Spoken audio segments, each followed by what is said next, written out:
if there is any news in town, it's the budget. It is the budget. Yes. Let's delve much into the budget. 2025 media budget review vis-a-vis minority workout. Minority no more reason yet here. Woman say ya bo omunkrofo and Africa say enunti on the side abani be address those issues no they are not going back to parliament and so munti ekura me ba joyen ko Alaska the dikam 2.3 Alan Asama mayor. That's right.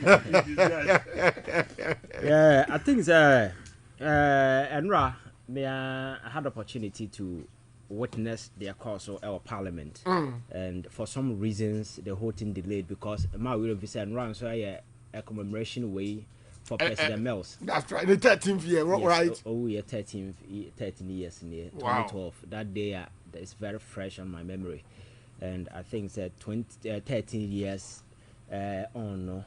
There is a lot to remember about Professor Mills, so far as in the leadership, the legacy, and the kind of impact of making here. Some of these young guys you see in the NDC today, most of them were given the opportunity by Professor Mills. And now when opportunity, now they need to also involve young people and give them that particular way, and they're not wara JJJ. Alaska, I think Enra answer na budget in because no MPP for a stage a walkout from parliament. That's right. And Maka, your democracy, no, obia to me, we are dissatisfied with the way manner things are being done. You can employ some of these legitimate constitutional tools to register which your is protest. within the law. To register your protest, for a hundi ekoso. But we see politics are advanced here to a point whatever room be will be able to be used. You must also be thinking at the other side. Now, who's you are doing this for a very resound reasons, so that people will not get to the other side of it. And now here reasons are that MPP for must say, oh, yakotwa basa yesi ye. No, that alone no enough for more boycott. Your friend saying media budget review. And some other funny reasons that are given around Ikowe. But the good question is that yes, Adena Esi Ewo Abelikumanov no. We have sat here and unreservedly condemned in no uncertain terms. Your Fred government say should do everything to ensure that the perpetrators of this embarrassing sin are brought to book. Endra, a day before yesterday, the IGP and then as for the statement by Bonte and said so far. They've identified 2 individuals who Mugusu Moya investigation. It means, in as much as the situation appeared highly embarrassing because where we are now, be free say, Yakwaye nim, Nasade we yesino, something is being done, unlike in the past. Because these jokers who left parliament yesterday, who were supposed to sit in parliament and represent their constituents, are the same people who a few months ago in government, and they supervise over Ayawaso. They supervise over Techima, and Techima, Yakunipa. That's right. Military people were clad a police force uniform, and a more bonipa tuo, or more reason, say, a man for a 2 bromo. Now, more dama, obi to boaba, the 2 Nisiano as a security officer. But they did this thing.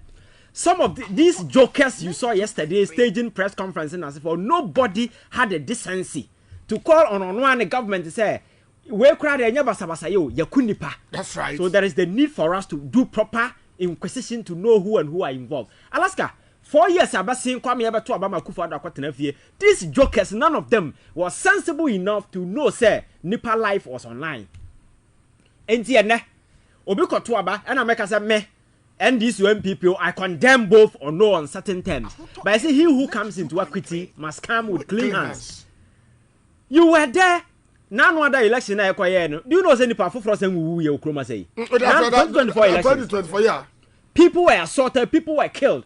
None of these jokers and like Timinia Kukodroka say or more petition a Kufuor because they were majority in parliament are investigated. And what tenants are near my way, so a few months after. Yes, there is this thing is embarrassing. Something is being done. Our investigation there, so now there no yet rubber stamp opportunity for you. Say, maintain a make the petition. And I was so much disappointed in the presidency for entertaining those nonsense. Yes, a democracy will be here, but you see, I didn't know cause of parliament, and they were supposed to sit there and listen. That's right. All things being equal, the budget was supposed to be read by the president. Though, are you aware? Sure. The constitution places the mandate right at the chest of the president, but president ain't minyanti. And now one mandate to delegate you. So the finance minister can say, I am here on behalf of the president. Because of president's busy schedule, you know, and in uncle read the budget. Ideally, the president is supposed to be the one to read the budget. And it's a president, you know, supposed to be there now. You don't go back to the president and the petition come out because all things being equal, the chief of staff, everybody was supposed to be in parliament. What I said, it makes sense. That's right. So entertaining them to accept that particular petition, for me, I disagree with them. You tell them to go and sit down and meet you in parliament. Because that doesn't make sense. Because the MPP as a political party have decided, say, we've lost the elections. But so anything be able to make sure say the country become ungovernable. That's exactly what they are doing. Yesterday, these jokers had their own country to be moving from one embassy to embassy. Now, right. Ambassadors know when all this nonsense were happening in this country. Ambassadors, no, and then run a ship from free China by you. They've all been here. They say Omukra intelligence or more about this country, no, or mine in the fact. Exactly. So they've lived it. They are privy, they've experienced it, they knew what happened. So, Ebasana, woman, the partner who's a one cast, win serious.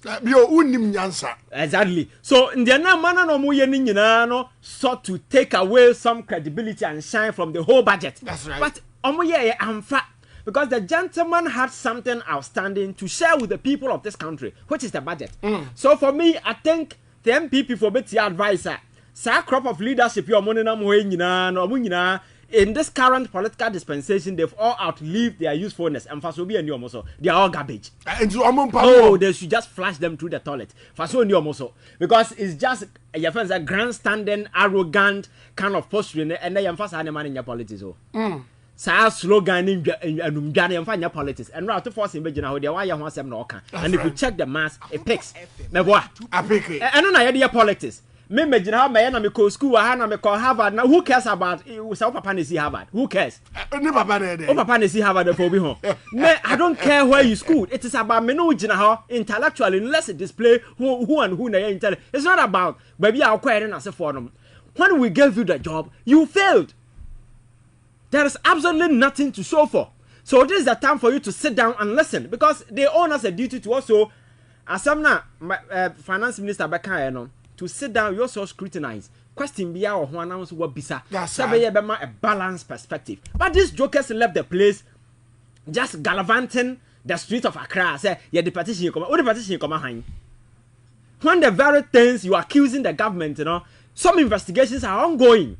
Yes, we've all condemned it. I mean, even the government itself has even condemned it. And even Interior Minister are directing. Yes, because some of this we cannot. You cannot sit here and say, "Oh, maybe I support you and this." Yeah, it's absolutely according to the IGP. So those people have been picked. Exactly. So something is being done. So we are minority. This is not the time to be doing this kind of and just childish, infantile. Antiquated politics. No, you can't sway people's emotion. Alaska, and for me, that is the most important. Now, okay, I can also understand why they didn't want to sit and listen to the budget. What is the reason? Alaska, are you aware, say IMF? Yeah, IMF my iska. That's right. IMF sika no one for my boom. Omuchiche in trenches. And nan one day to abawie and the third trench a better a buyer. That's right. Sikan had a Bank of Ghana account on the 1st of January. On the 1st of January, a buying sound have been transition happened on the 6th. On the 6th. On the 6th. Alaska, are you aware, sir? From 1st to 6th, not 4.1 million IMF the two Bank of Ghana account no more than you know answer no more. What are we sitting down for? So do we need to practice democracy? Alaska, that's right. Are you aware? Within that 5 days. Me say 5 days. MPP 4 days. 5 days. Eddie 4.1 million IMF. A wire into the account. They didn't want to leave a kobo in the Bank of Ghana. Sasikano everything. So at 2 force didn't grow take over everything. There was no trace, nothing. So amunya hint in this and sadeno will come out. And it will definitely come out. That's right. They are there or they are not there. That's right. So Alaska. Nearman Crawford, unless you are not smart. Oh, exactly. Unless you into politics, I say. And over the years, you see there is this false equivalence. NDC MPP. Normally, people think say metal tekoha.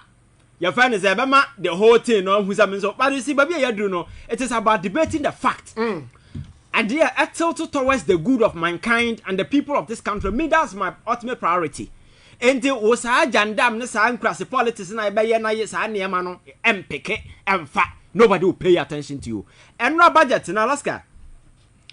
There are when and now can TT. Of January to 6th of January, the IMF disbursement of 4.5 billion was spent before the Mahama administration took office just in 6 days.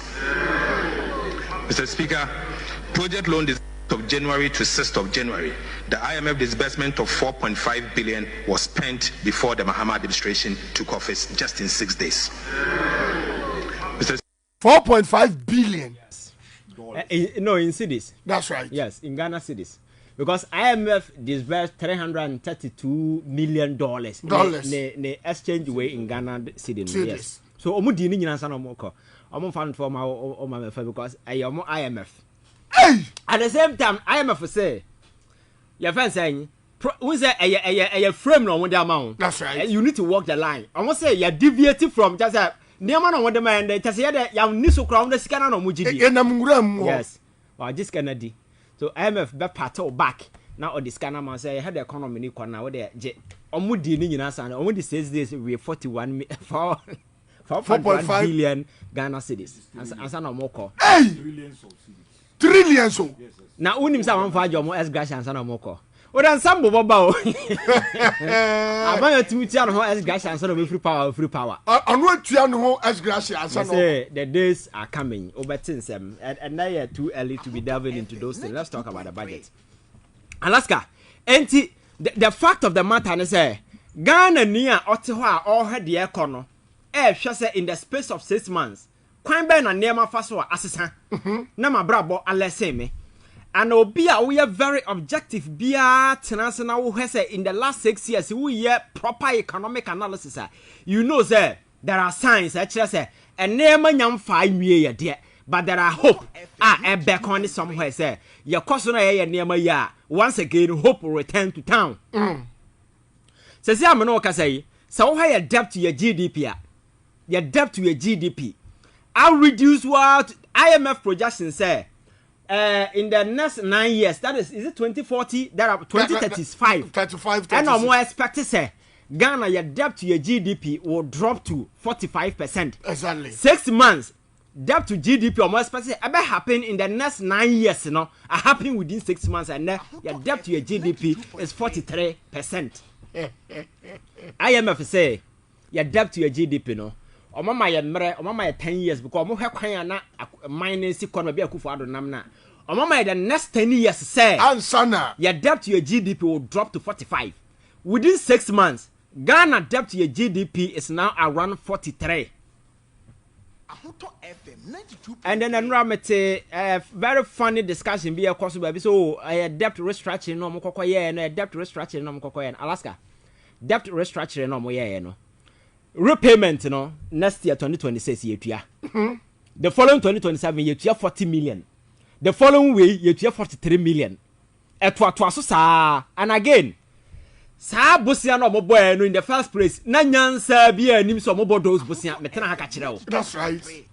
Ko bosia no mobo no they were just amokobo bosia so mo de be road over about 400 million e no mutia 100 million e ma contractor and sika na kan be si no hwehwa wu omadi and the road no da ho.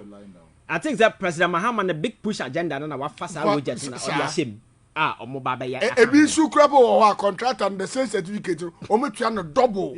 Alaska me betena ha ba ka kire o say Ghana cedi in April was the best performing currency in the whole of the world. Exactly. Because I he said the cedi no ne dollar ne city na when you stabilize your dollar and as a currency now because most of yesika no dodo na no e de amanfo ka wa bonten and it is priced in dollars. And then when abra cedi no reduce na dollar no cost no e bia me do ka $10,000.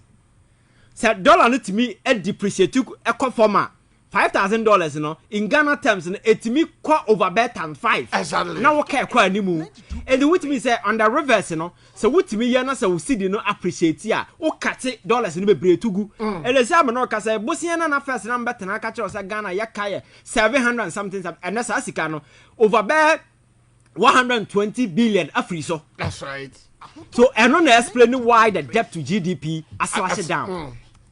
So some of these things are not obi creations. There is a reason why everything is happening. And again, your friend is saying, so a buying initiative back when no more so yeah, me free say in the long term, maybe me boy has to do with the pricing in dollars. Matana culture say your foreign in some of your can sometimes they listen. Oh, sir. Culture say your foreign exchange we no regime no we need to retool the laws and make sure say even make it very effective. And say a buying say henceforth. Every single government contract be omoma biano will be valued in cedi terms. That's no more dollars.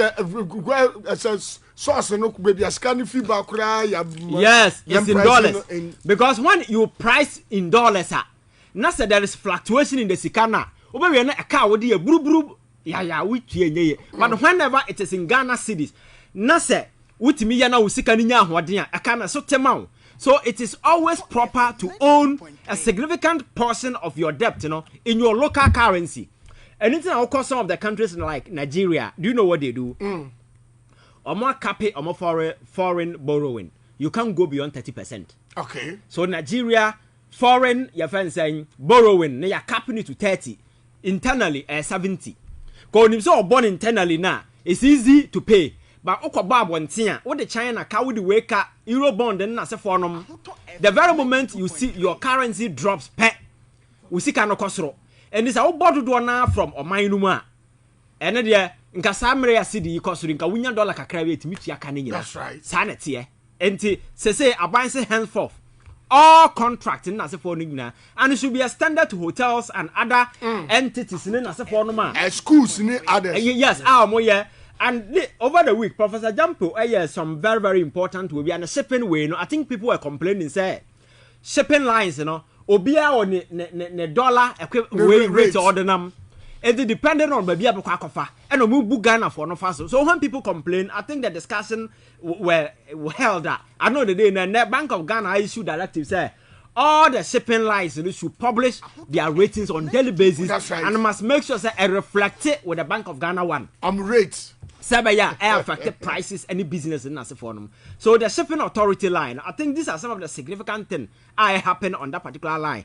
One of the important things that are buying air can and Alaska. So the way a manner things are play out in this whole budget. Clearly you see that the signs are quite obvious. Because me no better has a nipa da sani tena Bank of Ghana bon kwasi abosia atwa sika Addison atene Bank of Ghana into a printing press or that's all na yiri nyana na he because twa sika no akowura ho na obu twa sika to the extent say we here na inflation rise to over 54%. Inflation. Yes, inflation got to 54% in this country under these jokers who left parliament yesterday. Inflation no at force and I'm saying 13. 13. Omumu catch say 13 no credit hardship aba. These are jokers. These Akufo-Addo and his toy ministers. His what? Toy ministers took the inflation numbers, to 54%. 6 months. The inflation number and I'm 13. Now when you buy for why will you say you are against this thing? And you buy because the IMF expect to say and there will be a drastic or downward reduction in inflation number. But right. Nobody expected say it will be this quick. From that 54 to 13. 54 to 13 in a period of 6 months. And yeah, he's a what they were saying is so we around 28, so in a period of 6 months, he had about 13%, and they were quoting 28. That's at the time they were leaving office. Alaska, 28. I'm saying, sir, we printed money to a pointer. It could do 58. 54. Yes, yeah. Last year, by the time they were exiting, it was around 28 thereabout. That's right. But it doesn't change the fact that now it is 13%. Yeah. And Say you're careful, you're very careful. For the first time, we are going to hit a single-digit inflation number. Professor Mills, the man for almost 12 months. In the history of this country in recent times, they've been seen that. So who are the best managers of the economy? And yet, these guys don't talk.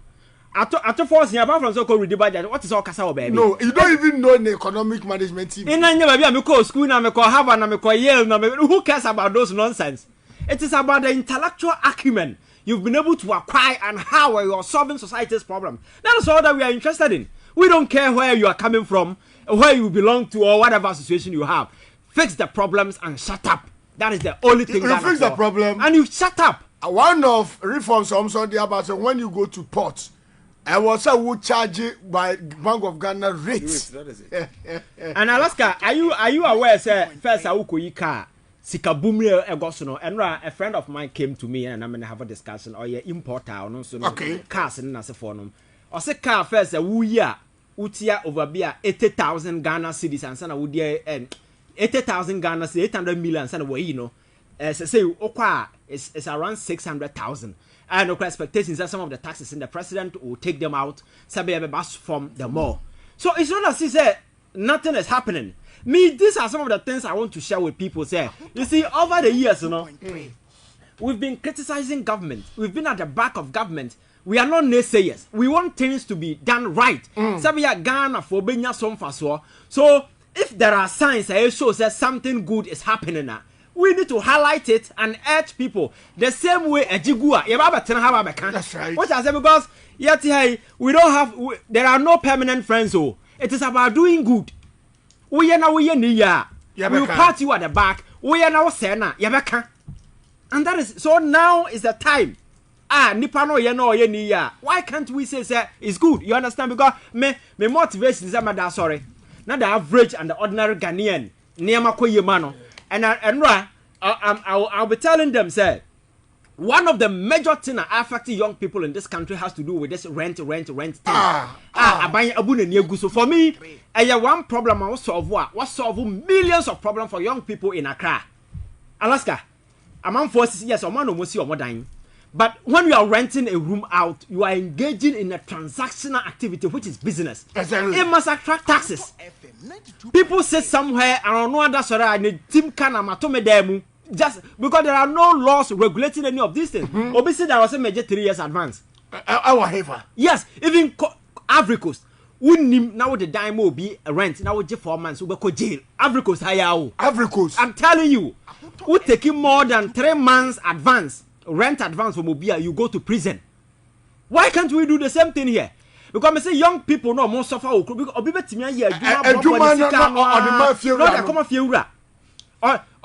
Dino crowd them no one young hopie. Or Codasaria, Corin Sana or Bana was so atum. Or be the Corin Sana, so atum. Robert Catcher said, your friend is saying, Winterma. But young people do not say it to me. So it is the responsibility of government to come to the aid of these people and with proper laws. I bet me regulate some of these things. Sabaya, young people and you market one or more, they can be able to at least pay for the accommodation in this manner. Now let's go back to Susua, there could be 100 million. Now Okoda for Manako. No 100 million and punk out Dino Kohan and Punk she knew. I dine a cake penty mufino, and then I 100 million no. And so I said Copesica Puduasia the crackum. This is why we vote for government to weave laws to do these things. Oh yeah, Nipa Hobatono. Because governance is all about buying relief for people. Exactly. So if you can't do these things, that will be a new. So you understand? Relief. Yes, for people. And now I see that you can more seglement. Masa ube soon.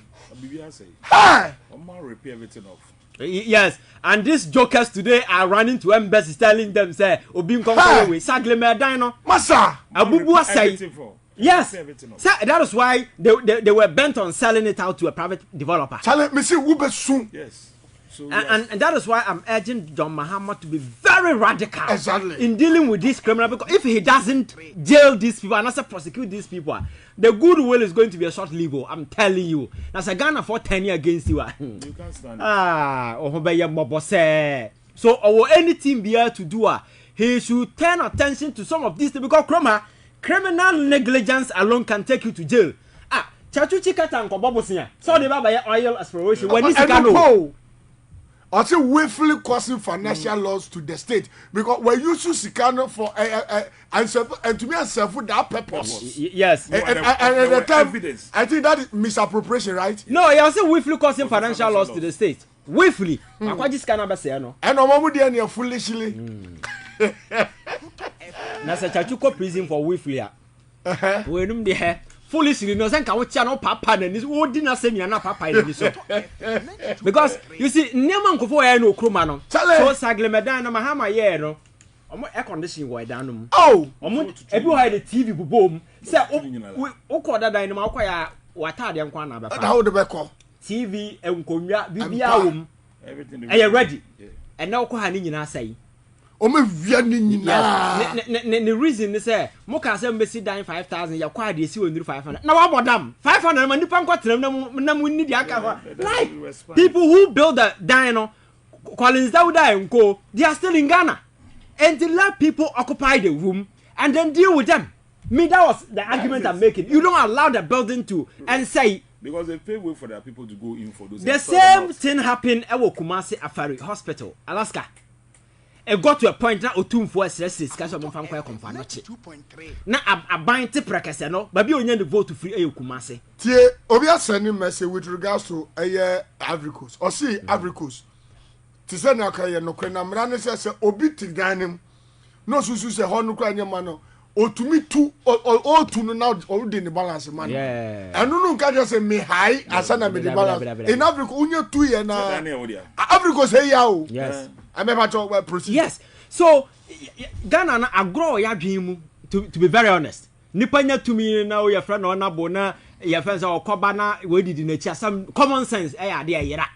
Because these are the basic things that you must address. And I'm telling you, sir, way this rent issues way. So we are buying us a with me solve once and for all. Trust me, you win the love of young people for a very long time. Because idea bakwe di amamfo nya e okroma e sade na.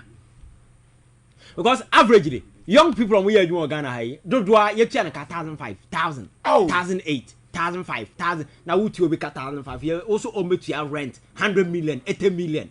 Na da wabodam na aban no so to ojori yo nyanyansa anya de bia mfa ho aban no to odan nya jogoti because you have not provided your friends rent your friends housing your friends accommodation for amount from bear rent oh man incentive via until you should be able to regulate. And for me is even going to create another job opportunity because this rent control say a resource na you make sure say every single room will be the man will be registered and it will be on a portal. Okay. So you don't deal with Fiura. There is a system that is registered on. So you go on the portal, look at where you want to rent. You pick a room from the app. And then from the database, you pay through the database.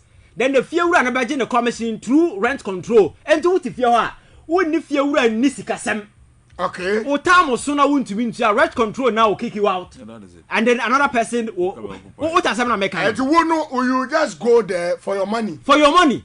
You have nothing to do with the fear now. I can't say and I'm a tomb when a few ways cement wide. Sound diamond you say you sit down and see who we are. Yes, and the cement is I can't be a diner. Yes, see where we know. You're too cement because chrono. Say, Obia ya dope. And because the very people on the side dynama honey are the same politicians, I don't know Riesika as you see a dying or East Legon as a phone. That is how they rent it out. That is the same way. What the diner was sit dying, sir, my sit dying 40 or East Legon my on and I said, you won't be no. Yeah, 40 or East Legon. I'm on my apartment, or the more I know I did 3 years advance. Elon Musk, I sing for Elon Musk. Or the more I know I did 3 years advance. And this is Kapudu on her, and the Mrano, they will not enforce it. Now, some year Becano, what are some American? That's right. And many of them, that is how they do. Is the reason why this run this thing, nobody want to push it through. But for me, I think that the government has to push it. President Mahama will have to be bold enough this time round. Because you see, I say governance and the children go above be asked to so kind by now why who implement you. Just I won't go over my idea. You don't know anything about governance. Common sense. You look at society's immediate problems. Okay. I affected a larger number of people. And you solve it. You solve it. It's solved. And at the end of the day, no, you'll be remembered. There was a time me na na bi ope Rollins asema to the sense and nessa Rollins ba back bi mo obeto aba do you know why na ni ehun Rollins da wo ade ba kope sa interstate succession law no because ukunu wa na ya pam ma na nya afiri oba na sa ade ne keke succession law of 1985 yes. right That law alone. So Rollins ba back BMN, she doesn't care what Rollins did. Fan so no she doesn't care. All she cares is say Rollins the marabi baye. Ni kunu ye because the husband was rich. The family people were gauging say papa no ye ma pamo mu nyina afiri. But that law saved her. Be sin ne onene ma enya ba bi tena be sin ne. Just a government policy. They didn't need money. That's right. They didn't need money. So when rather government policy to we be good banks epamu Ghana for control abano twam de abano jimi pa o that is why I say Ivan samna up na come right me budget dey kwa dem nyanduru abi e ma push for baby so Alaska I think say it's very very important say baby the way manner things are going you know I think the finance minister and at the economic front, you know, the gentleman has really done well. Very well. Seriously. And you see, there are a man for one name in chance. Oh, yeah. Now, bring bien who about within 4 months. Obey to me, 6 months to me, yama this changes. I am near more much say, and I say, hey, Alaska. As old Tim better buy more 8 years now for 1 month. Now, Korean and will be a decent for so. And they're not who. Because Coco Kurano, your near friend is Abruabedi. Alaska. So, what Tim better Korea so for 8 years. Now, when Yanyan's policy back, cry Yamana within 8 years, when Yasom for so now Korea. Alaska, the change then Ninja has to do with this. One thing has to do with this, your friend say, gold board way. And your gold board alone. Gold board is just a small part of it. Because gold board, you know, IMF seek your model my 3 years in United 3 billion. Yeah. For 3 years, so IMF for IMF you, I 3 billion. Oh. Gold board within 6 months, at me generated $5 billion. To which me say, Sika o Chrome ha. Me catch you say, Sika Ghana wono, sa. Fianga country Europe. Obi any half. Yeah, near my yard. That's right. But just a Sikano Echo Gu among for bottom. Because IMF Bedi at Temuchi Nim am 3 billion for just 3 years. Not within 6 months. Gold I had to talk to the carbon timber to it mean 5 billion within 6 months. Anyone who enter a Japa, Omu your mother is like Omu Baba boy and Busia. Nanka says when Aquamu one to Maria Silver say. So say Bank of Ghana a lot of forex. That's and right. And then we see Chroma man for dollar short call him fan. Do you know why I'm for that propaganda no? This is what is happening. First, you know. Now I very easy. Me wo 10,000 Ghana cedis. Ewo Ghana ewo fia. Me tamana me the call bank. Me see me per dollar because and say bia ni ho na yes sama me kwa na ma ko bie me wardrobe na me dey asha ase na ma say kopa another your friend say another cities na ma say another bank na ma so people were taking the dollars from the bank on fan koye business on fan koye hwe no da kogu ni dem adakoma abochi no on fan ma abochi for them no abochi they get the money from the banks okay ono da kogu ni mpaase. And this $1 near 11 cities and now or can you do 15 cities no cost sign when you for over about 400 million. Okay. Because I win $10,000 go them. Now say $1 I 10 cities. Now say El code do 15 cities are when you when you for 500 million 50,000 Ghana city flat. And your big business amount for you no Chroma saying.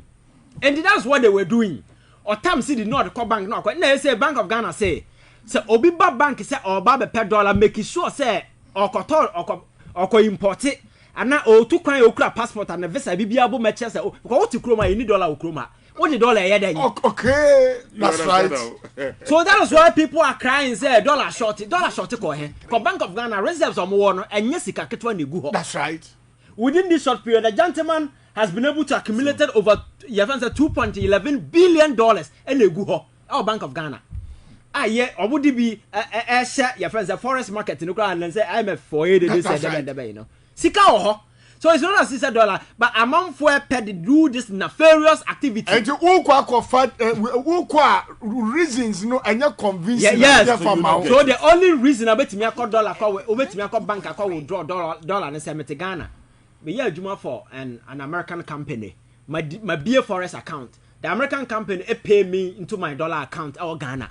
When I go to the bank to withdraw, a dollar na minti na buy, so meet me. Okay. Min come cost $1, and I media kugu bank, and I say, Mako be a dollar account, and I made the dollar no free chrome hand and the kwakogum dabi. And now we yes, I will me amount. Because you want Ben away, I will pay dollar account. You need to. So I obi away, you my influence, you frab on timber. And the leakages, no, and now blocking. That is no more blocking.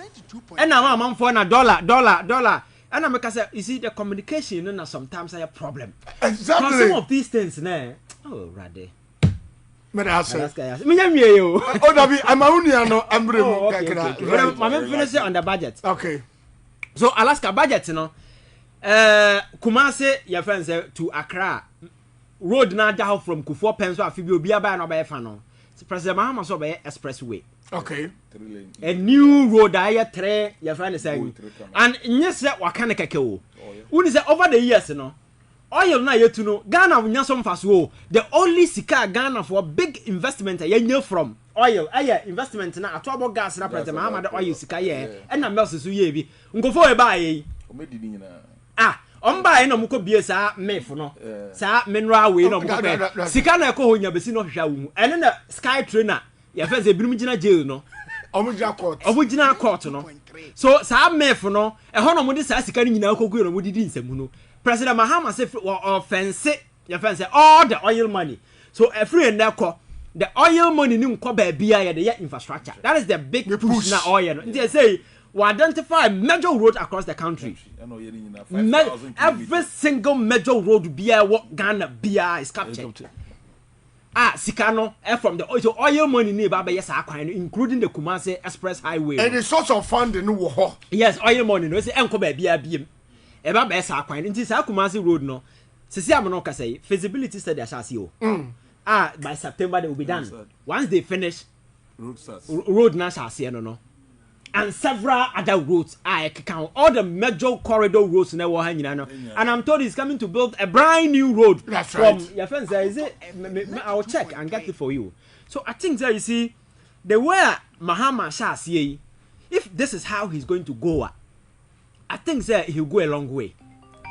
Because your friend is saying governance, politics, leadership, must always be about so prioritizing the nipa pe. So we are buying one to me and yes, I na Alaska. Ohumba funi nipa and nipa to about yaw. And say otimi walk the talk and be able to do some of these things. NASA project and then for your market kan otimi ya. I know the day people will look at these things and say, why are they you understand? And you one about church in Semu. Say, Yenuanum Namamo church in Semua. Guano Mugo Monimasi. Because what times I near my cost within the 6 months, they can't even understand. And do better, Yana, or Shas and you could see saying 8 years, 8 good years. One to me and Yaman Sadia Bakokran happy or enjoy. Walk what if you're not near my way happen, and there are things I would to me at Tracy. I say, a big problem. Sikana ya dear man for now. That's right. Yeah, maybe I catch us. I will stretch out my maybe to an apple. Okay, so I will never tell you so. I said next year, I will be do. Don't forget to say, your friend saying DDP payment, and I buy us said this year. That's right. But you see, the gentleman has been smart enough, said, sinking fine now, sinking fund. Our President Mahama bought to a Medi Musikano. The gentleman has brought it back. Was so sikagum. That's right. Every on the DDP for a week. And the ever mature at the August. Sika hodi babetia. And was here the same thing next year. A Kana Ghana babetia for that deferment no year no. Or the sikagum. Sabi bedu next year no. Now when you 20 billion now they are this is a smart guy. Oh yeah, Nema. What else here? So for me, I think that the way they've started no, if it goes like this, trust me. Things will be okay. Right. And that was Ivan Che Innocent. Me try me huaba. Na me ba. Along the ground cancer. I was funny. Na messages in the bar na ba.